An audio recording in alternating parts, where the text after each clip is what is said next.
Art for Death is the first movie starring Steven Seagal that I saw all the way through.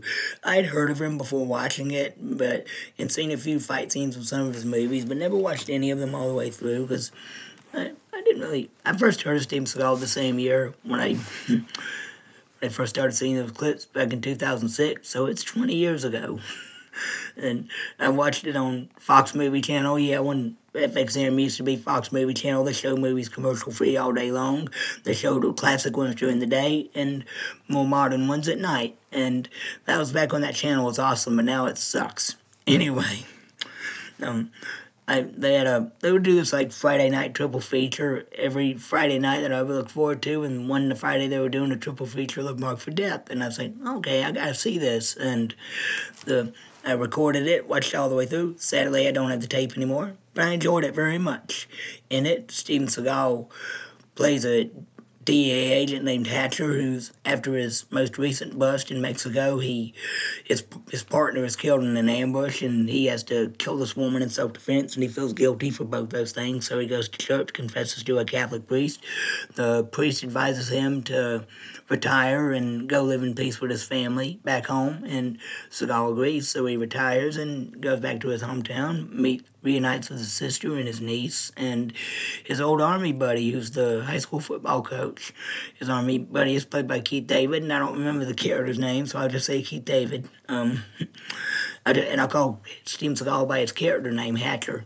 And Keith David, he tells Hatcher that there's this a gang of drug dealers living in town from the Jamaica known as posses, and they're selling a bunch of drugs to a bunch of kids, and one of the kids in his family died, and he's very concerned about it, and Seagal, he wants to stay out of it and live in peace, but one night when they're hanging out in a bar, the bar is shot up by these Jamaican gangsters who were at a rivalry war with these other mobsters, and Seagal stops one of them from murdering somebody, and the guy says, I don't, hey man, I don't know who you are, but I promise you's a dead man walk in.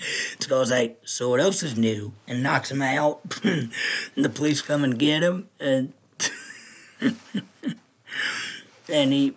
while the police are there, he meets this lady named played by Joanna Pacula, who's like this like fortune teller type woman, and and she acts like she's interested in Hatcher, but there's nothing romantic going on between them. He does go to her to ask her for some clues whenever he finds something, and one day he finds this occult thing on his house, hung up on his house, and the fortune teller says it's a death symbol, that your whole family has been marked for death, and the leader of the Jamaican gang, but he's played by Basil Wallace, and the gangster's name is Screwface. Like, Screwface, I don't know no Screwface. Yeah.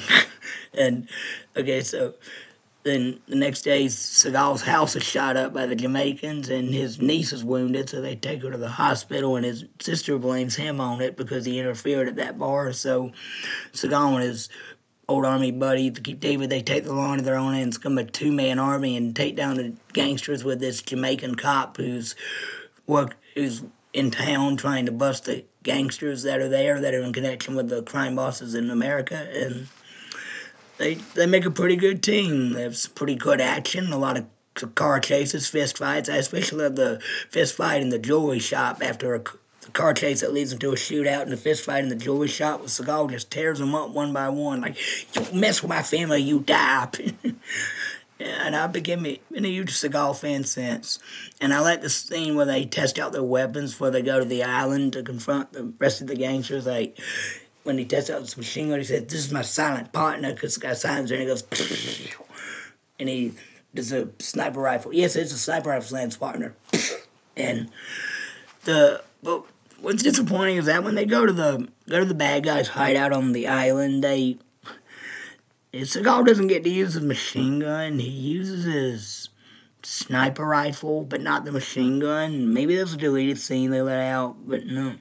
But it was cool to see Keith David using that big, like, M60 machine gun. That was pretty cool.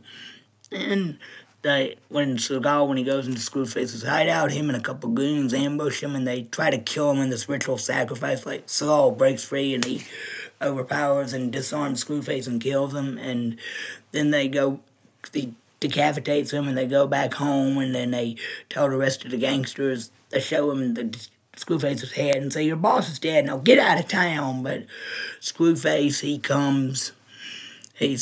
supposedly comes back for the dead and stabs the Jamaican cop, and they're like, Screwface is alive! And Seagal tries to shoot him, but he rides the elevator up, and Seagal takes a sword that he stole from Screwface, and, well, the Screwface guy is Screwface's twin, who was hinted at earlier when Screwface was talking to some guy, and he said, I see everything. Yeah. And the sword fight between him and Screwface's brother is pretty cool, and the way Seagal just tears him up, like he gouges his eyes and he lifts him up and breaks his back, and he throws him down the elevator shaft, and he lands on this, like, I don't know if it's a spike, but it's something that, some kind of pointy thing that he lands on and impales him, and that was pretty cool. And after he looks down there at him, he says, I hope they weren't triplets. That's the Seagal, the old Seagal that I like. The one-liners, the badassery, the martial arts, Aikido, sword fights. Pretty cool. Of course, he's a piece of crap in real life. He has a lot of misconduct allegations against him. He supports Vladimir Putin. I don't agree with his politics, but I do like him as an actor in his older movies. Today, not so much. He doesn't seem to realize that he's too old for this stuff. But it is. I really like Mark for Death. I give it 2 thumbs up. Alright, that's my review. If you like it, please hit the like button. Subscribe for more great content. Thank you and God bless you. Bye.